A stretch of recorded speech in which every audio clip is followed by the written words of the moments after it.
different level by announcing an even broader partnership with the state's dedicated Health Sciences University and its health system to double down on our testing capacity and meet the requirements necessary to move forward with the President's plan.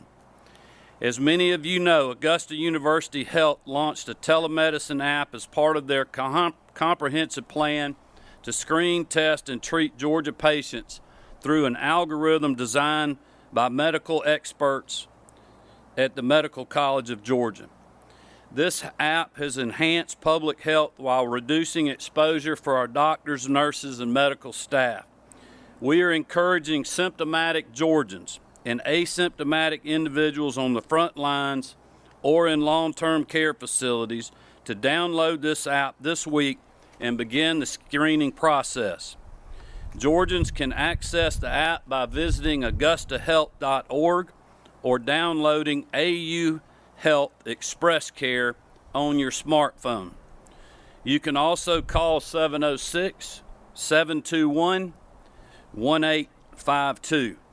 This free app is user-friendly, and through this app, physicians and advanced practice providers from Augusta University Health and the Medical College of Georgia are available to users 24 hours a day, 7 days a week. If you begin to display symptoms consistent with COVID-19, day or night, you can log into the AU Health Telemedicine app or called and get screened by a clinician. If you meet the criteria for testing, staff will contact you to schedule a test at one of the state's designated testing locations near your home. Your healthcare information will be securely transmitted to your designated testing site.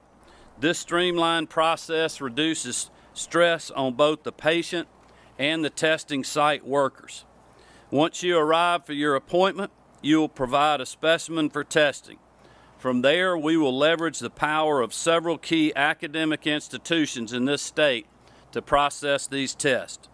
These include Augusta University, Emory University, Georgia State University, and the Georgia Public Health Lab.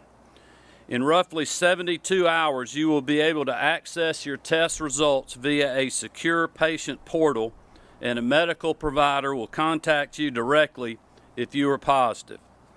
The clinician will assist you with enrolling in a self-reporting app by Google named MTX, where with patient consent, the Department of Public Health can use enhanced contact monitoring and tracing. Through this partnership, Augusta University will produce testing swabs in the Dental College of Georgia Innovation Lab. By using the same 3D printers that have produced face shields for our healthcare workers, the Innovation Lab will create thousands of swabs per day. This capacity greatly reduces our dependence on vendors and government entities as we boost testing and get Georgians back into the workplace. Under the leadership of President Brooks Keel, CEO Katrina Kiefer, Chief Medical Officer Dr. Philip Kuhl, General Carden, and Dr. Toomey, Augusta University will roll out this app statewide over the course of this week. My office will release more details and timelines very soon. In addition, the National Guard will mobilize 10 new strike teams to deploy to hotspots and long-term care facilities to administer 1,500 tests per day. Testing expansions through Augusta University and the Guard will complement existing initiatives, including the Department of Public Health's capacity, Georgia Tech's CVS testing site, and our private labs. As I've said before, testing defines the battlefield and informs our long-term strategy. These efforts significantly increase our capacity as we take measured steps forward.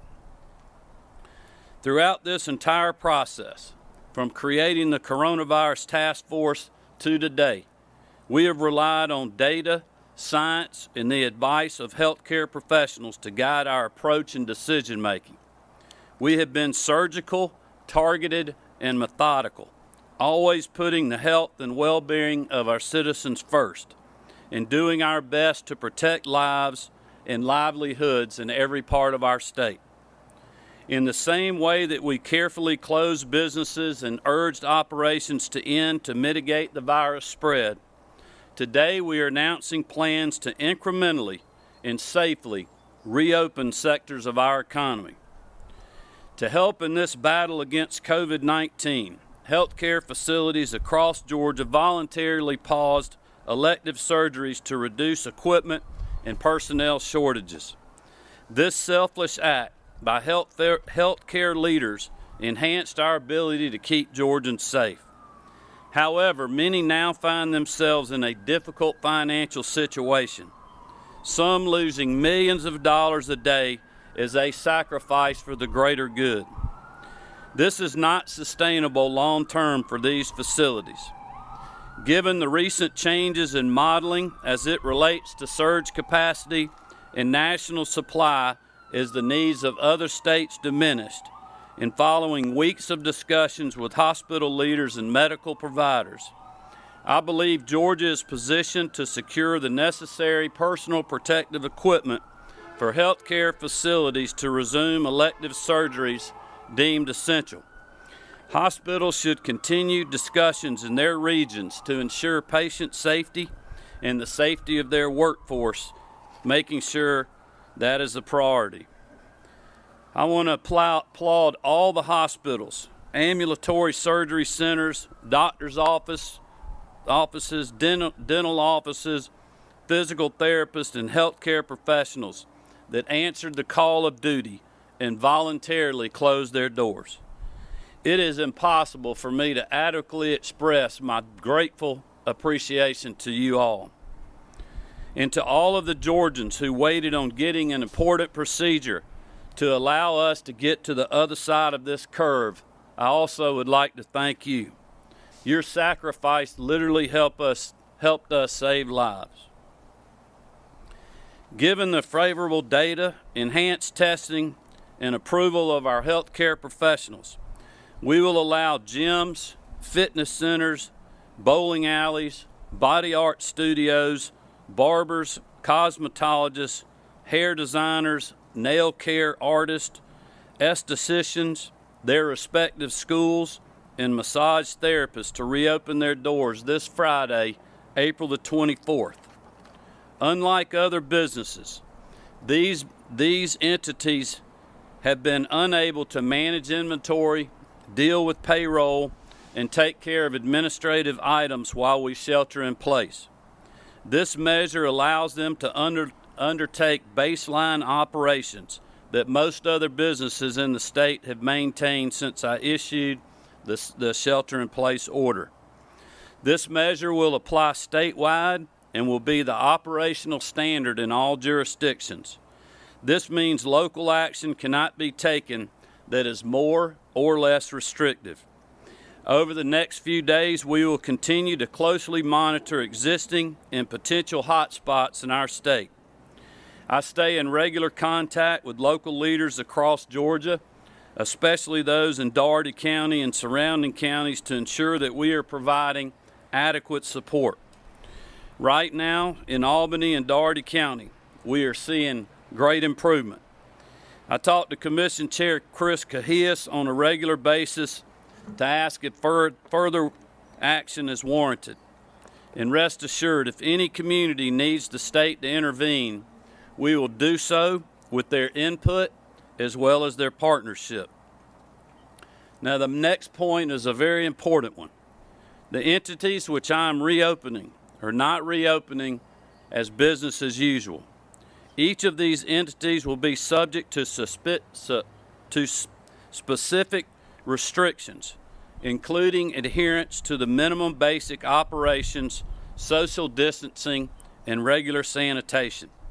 Minimum basic operations includes, but is not limited to, screening workers for fever and respiratory illness, enhancing workplace sanitation, wearing gloves and masks if appropriate, separating workspaces by at least 6 feet, and teleworking where at all possible, and implementing staggered shifts.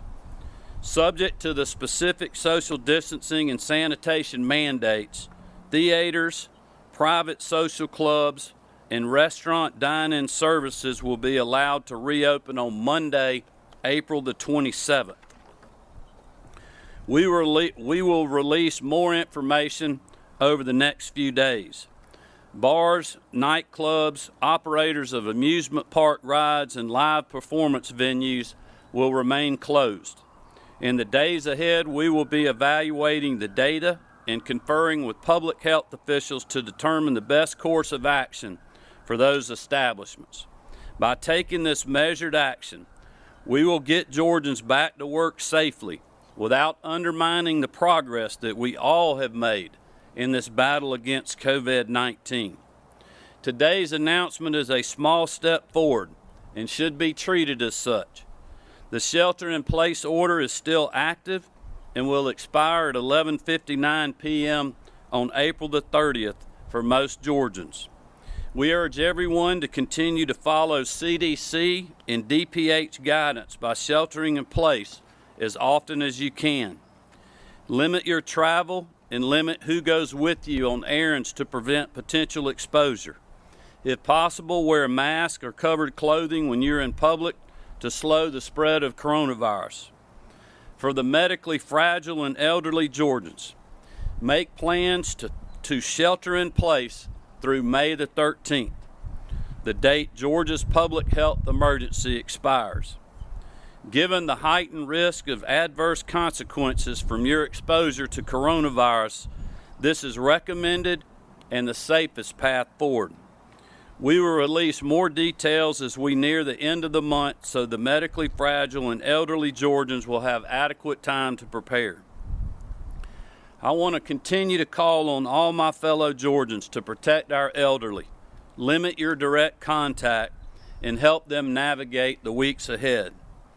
As I have been doing with my mom during this time to ensure that she doesn't have to go out, I urge Georgians, all Georgians, to do the same for your loved ones and your neighbors if you are able. Do what you can to help those in need.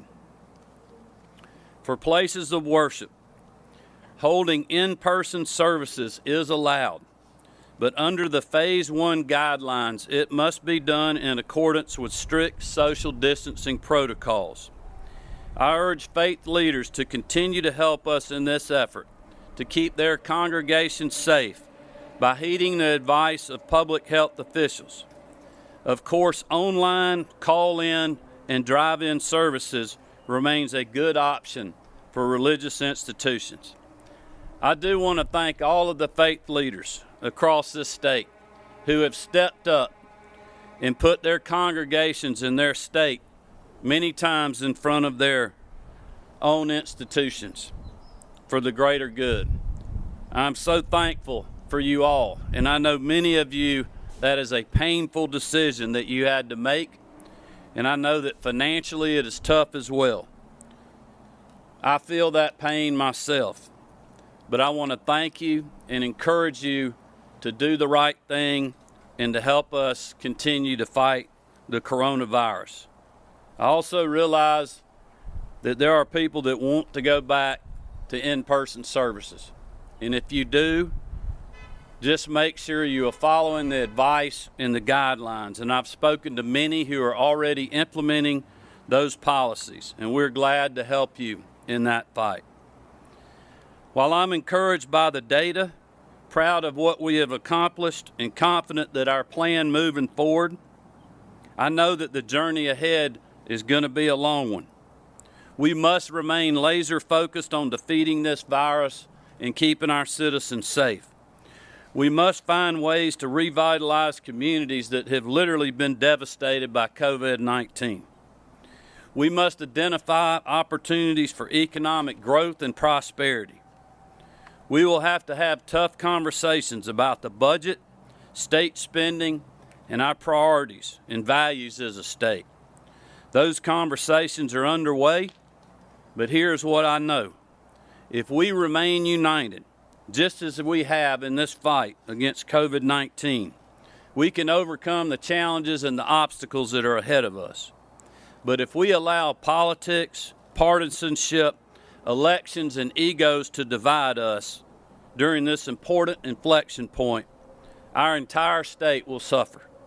So as we begin this process, this measured, deliberate step forward, let's reaffirm our commitment to one another, to the greater good, and to Georgia's future, because I am confident that together we will emerge victorious from this war that we have been fighting. And with your help and God's grace, we will continue to build a safer, stronger, and more prosperous state for our families and our generations to come. Thank you all. God bless you.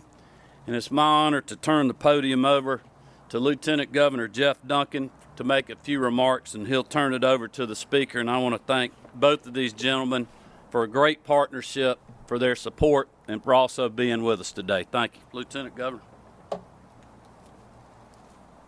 Thank you, Governor Kemp. I want to start by thanking you for your consistent leadership through this entire COVID-19 crisis that we're continuing to deal with. Your team and has communicated well to the General Assembly, and just want to thank you very much for that consistent leadership that you've shown us.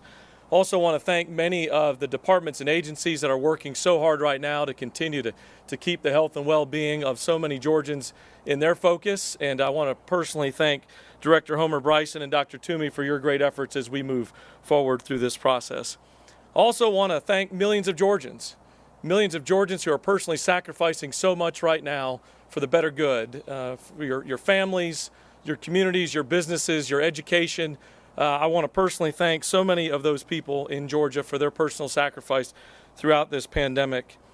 I've spent a good bit of time over the last 4 weeks trying to understand some of the additional issues and concerns that have arisen during this process, not just the healthcare crisis around COVID-19, but things like foster care and the unintended consequences of the aging out process. I want to thank the governor and his team for accepting our letter of recommendation around the additional opportunities, things that we can do around foster care. Also want to address mental health. As we all know, in our communities, it continues to be a growing issue. I want to encourage and urge everybody who is suffering from mental depression or mental illness right now to reach out for a friend, reach out for your community resources or state resources to understand that this too will pass. Another area of concern for us is continuing to look at the budget. As we focus in on the fiscal year 2021 budget, it's hard to imagine how much that vision has changed since just a few short weeks ago here when we were back in the General Assembly.